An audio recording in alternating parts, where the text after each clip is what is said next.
Congresswoman, as a former CIA officer, I want to get you in on the news also yesterday of the arrest of a 21-year-old Massachusetts Air National Guardsman who is now accused of taking national security documents and publishing them online. I guess the question for a lot of people is, first of all, how did this guy even get to the documents? How does someone at that level of the military have access to such national security secrets? That's a question that I certainly want the answers to as a former CIA officer who handled and collected classified information. The idea that he would have access to such a broad array of information and be able to exit a building with it is absolutely outrageous to me.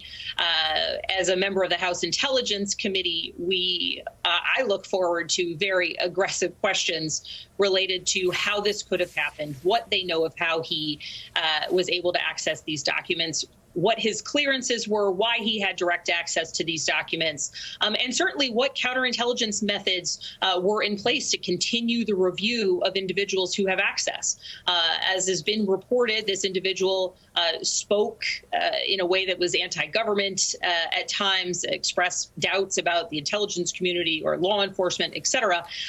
And so how does that individual pass a background check to get access to these documents? And certainly when he has this online persona that's so active and so at odds with the responsibility that he had given his clearance and given his role in the Air National Guard, how were there not alarm bells going off about his level of trustworthiness and whether or not he should continue to have access to those documents and that clearance?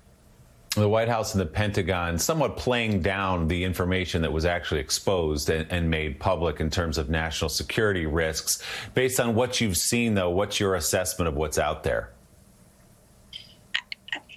Any leak is bad. Wholeheartedly, completely, any leak is bad. Any leak can speak to sources and methods, can speak to the types of relationships and information sharing that we have from our partners who are providing intelligence back to us.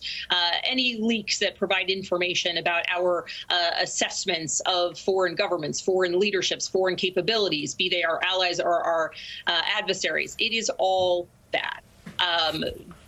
Within the scope of how bad it is, certainly the Department of State and Department of Defense officials who are doing a lot of the work of calling, engaging directly with their counterparts, certainly taking ownership, I would assume, of this event and attempting to ensure that the relationships we have are not impacted is the action that they should be taking. But frankly, every minute of the day that a Department of State, a national security person or a Department of Defense person is making phone calls explaining or excusing or discussing a leak of intelligence out into the public is a minute of the day that they are not focused on U.S. national security interests wholly and fully, is a minute of the day that they are not leading their departments focused on the service members or the intel or diplomatic professionals that they lead. And it is a distraction that is, in this case, present because one young man released information that he swore an oath to protect.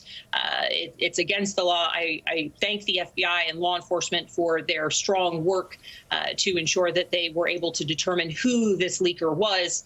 And I assume that continued action will be clear in the coming months.